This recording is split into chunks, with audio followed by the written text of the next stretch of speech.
I've been a personal trainer for 6 years, and I've dealt with my fair share of odd clients. Over-enthusiastic newbies, stubborn lifters who think they know more than me, even a few creeps who mistake basic friendliness for flirting.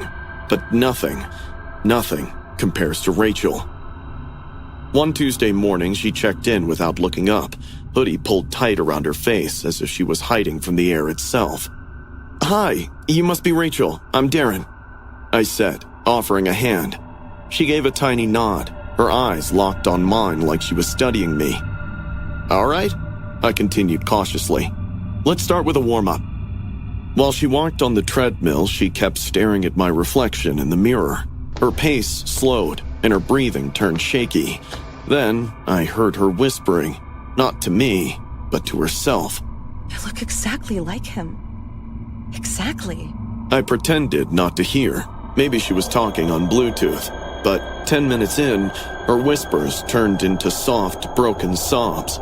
I stepped beside her. "Hey, are you all right?" Her head snapped toward me so fast I flinched.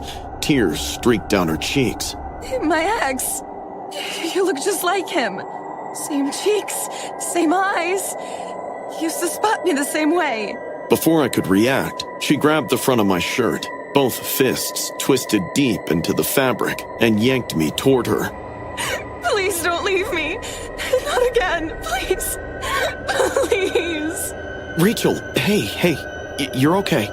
Let's get another trainer to help today, okay?" She shook her head violently. "No, not him. You. Only you." And then her expression shifted from grief to fury, like someone flipped a light switch. She stormed off the treadmill, hood swinging, muttering something I didn't catch. Members were staring. One guy took out his earbuds just to watch her scurry out the side door. I flagged Melissa, another trainer, and told her to keep an eye out in case Rachel came back. We both laughed nervously, trying to shake off the encounter. But something about her face, that desperate, obsessive stare, lingered in my mind like a bruise. Around 3 p.m., I walked into the weight room preparing for my next client. That's when I saw her again. She was pacing between machines like she was searching for something, or someone. She approached another trainer, Jason, smiling too wide, too forced. "Hi. She asked him sweetly. Do you have a girlfriend? She leaned closer. Do you live alone?" I stepped toward them, my stomach tightening. Jason shot me a confused look. Rachel glanced at me, and her entire face lit up with a terrifying, childlike excitement. "There you are," she whispered. "Rachel?" I said slowly. "I'm with a client soon. You can talk with our manager if..." But she didn't want to hear it. She turned and approached a random member doing shoulder presses. "What's your name?" she asked. "Are you single? Are you close with your mom?" He recoiled, wiping sweat off his face like she was contagious. At that point, 2 staff members moved toward her. We had already agreed she needed to be escorted out, politely but firmly. I swear she sensed it before we even reached her. She looked around the room, breathing faster, chest heaving under the hoodie. Then, without any warning, she sprinted into the men's locker room. She burst through the door so fast it slammed against the wall. "Darren!" She screamed, her voice ricocheted off the tiles. Adrenaline punched through me. I rushed after security, pushing into a room full of startled, half-dressed men. Some shouted, some covered themselves with towels. One guy slipped off a bench trying to scramble away. "Darren!" She screamed again, voice cracking. "Where are you? Darren!" She was tearing open shower curtains, checking behind lockers, pushing past anyone in her way. I felt sick. She wasn't looking for something. She was looking for me. Security cornered her near the sinks. She refused to stop screaming my name until they physically held her arms down. "Let me see him!" She cried. "He looks exactly like him. I need to see him." Her hood fell back. That was the first time I saw her face clearly. It wasn't angry. It wasn't broken. It was empty, like she wasn't even inside her own head. Security escorted her to the hallway, where she fought like a trapped animal, clawing, twisting, crying so sharply it echoed. That's when one of our guards reached into her hoodie pocket and pulled out a box cutter. My stomach dropped straight through my shoes. Then he pulled out a second item, a stack of printed photographs. He handed them to me without a word. The first picture made my skin crawl.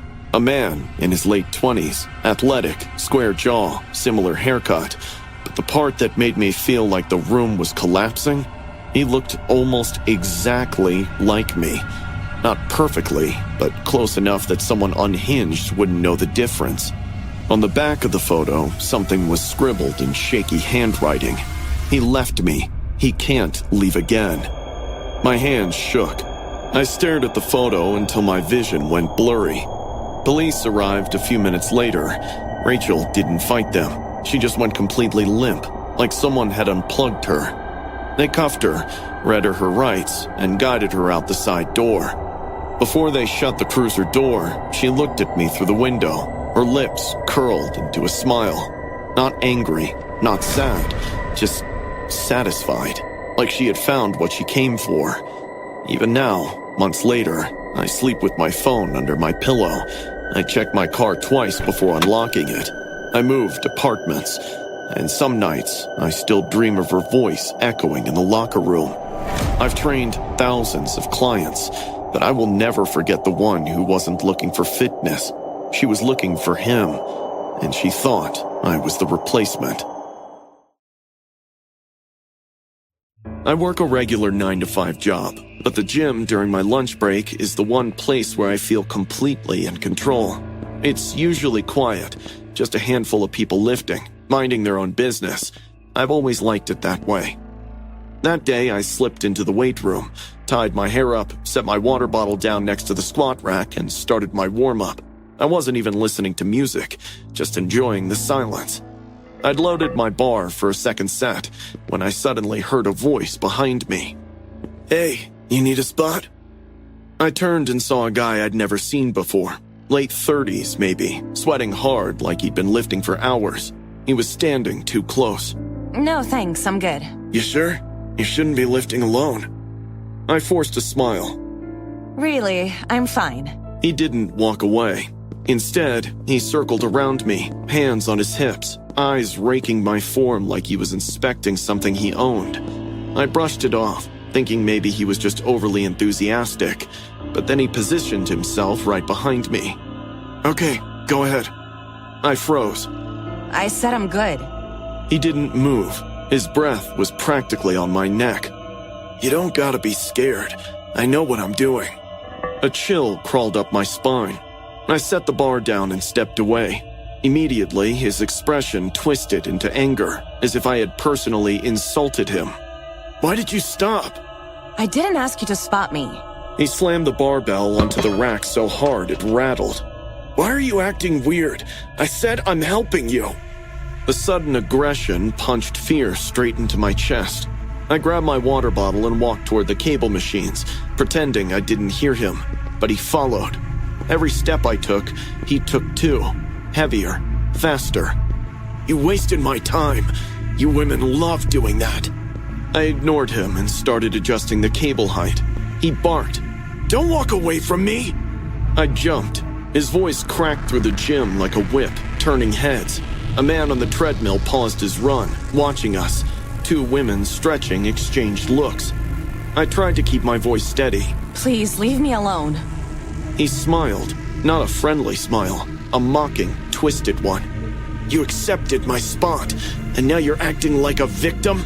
I never accepted anything. "You're clearly leading me on." I was shocked to see the dude being a jerk. I wasn't having any more of his delusional crap.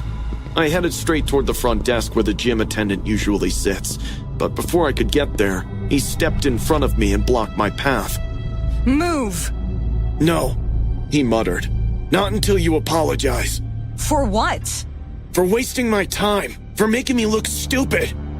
I tried to walk around him, but he grabbed my arm hard. Pain shot up to my shoulder, and I couldn't keep calm anymore. I put a tight slap on his face, gathering every bit of energy in me. He stood there, expressionless, with his cheek glowing red, eyes too wide. Then, his fingers dug into my skin, and suddenly, his voice changed, a low growl. "You owe me! Come back to the weights!" I don't owe you anything. "Don't raise your voice at me!" he hissed, tightening his grip. I yanked my arm, but he only held tighter.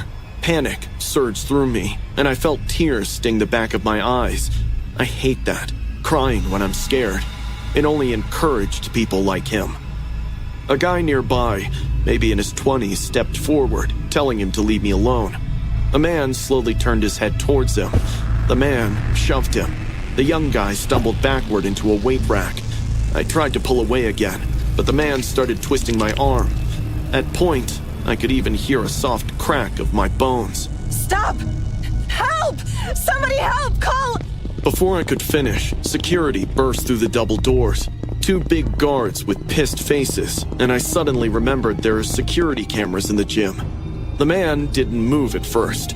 Then he slowly lifted his head like he'd been bothered in the middle of something. His grip loosened just slightly, enough for me to wrench free and run behind the guards. They grabbed him, pinning his arms. He exploded like a wild animal, spitting, kicking, screaming all at once. "She slapped me! She's the one harassing me!"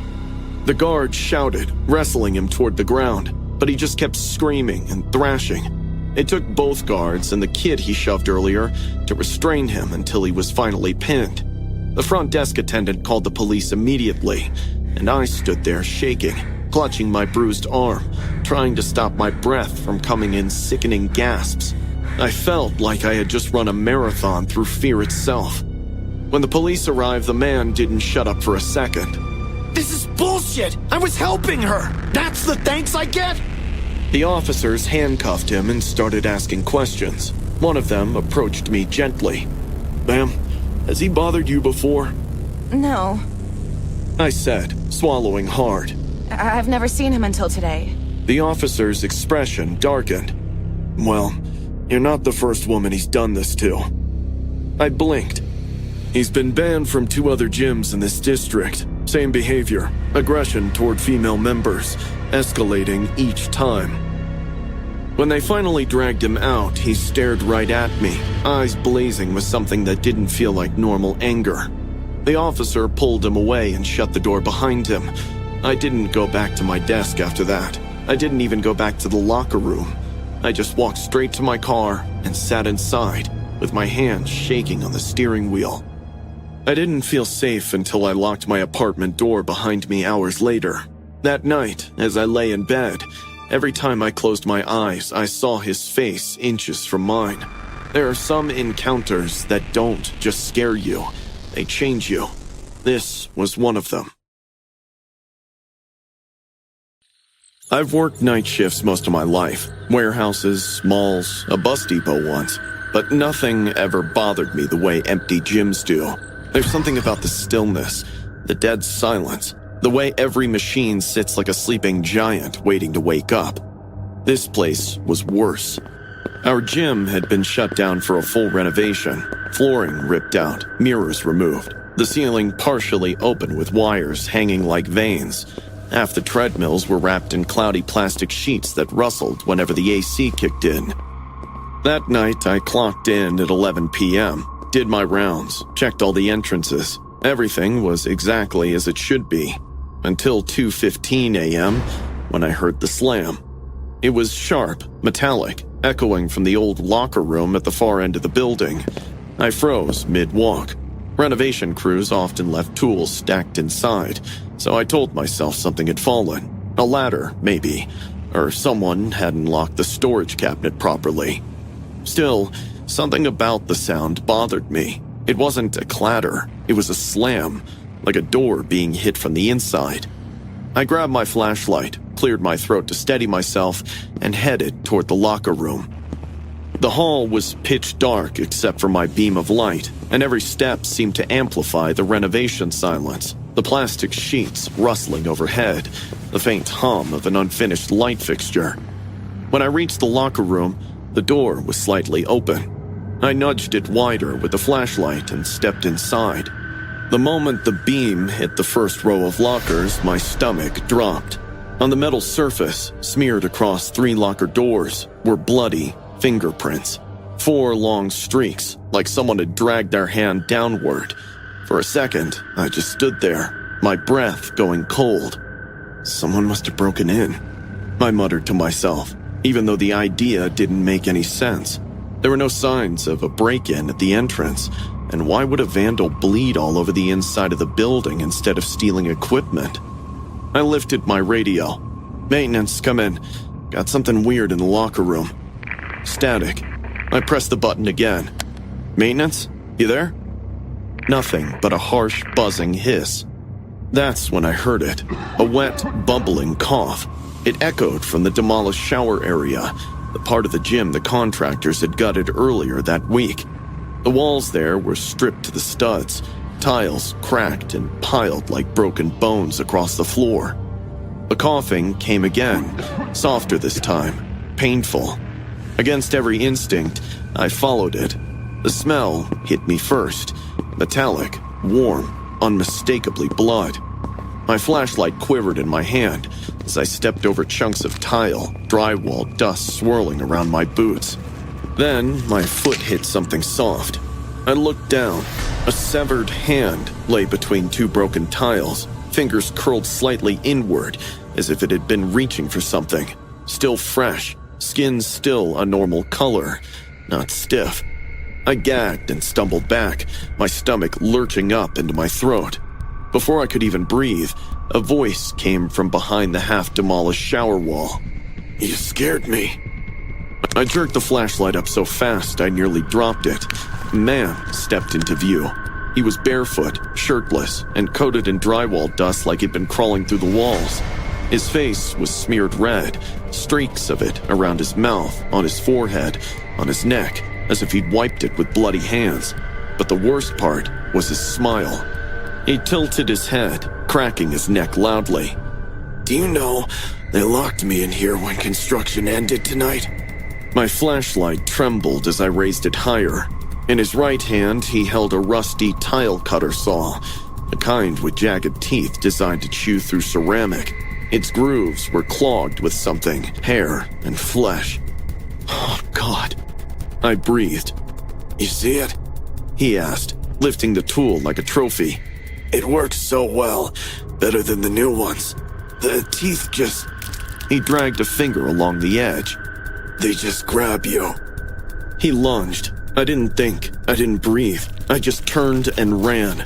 The room exploded into chaos, tiles crunching under my boots, the plastic sheets slapping as I shoved past them. Behind me, I heard him laughing, an unhinged animal rasp, followed by the wild scraping sound of metal against tile as he sprinted with the saw in his hand. He was fast, much faster than I expected. "Come back!" he screamed. "Come here! Come here! Come here!" I sprinted toward the emergency exit. My lungs burned, my legs wobbled, but adrenaline pushed me forward. I slammed my shoulder into the door, stumbled out into the cold night air, and shoved it violently shut from the outside. He slammed into the door. The metal vibrated. I backed away, shaking so hard I nearly fell. Blue lights flashed in the distance. Another guard must have called the cops after hearing the commotion. I ran toward them, waving my arms, voice cracking as I tried to explain. By the time the police entered the building, the man was gone. They found him an hour later, curled inside an air duct like a deranged animal, clutching the tile cutter saw, humming to himself. And next to him, hidden in a pile of insulation, were 2 more bodies. 2 people had been missing for over a week. He had been living in the gym, feeding, waiting, watching. I quit the next morning, didn't even clean out my locker, didn't ask for my last paycheck. I just walked out and never looked back. People think night shifts are peaceful, but when you're alone in a half-finished building with shadows, vents, and broken spaces, you're never really alone. Some things crawl in the dark. Some things stay behind after the workers leave, and some things are waiting for someone like me to hear a noise and walk right into them.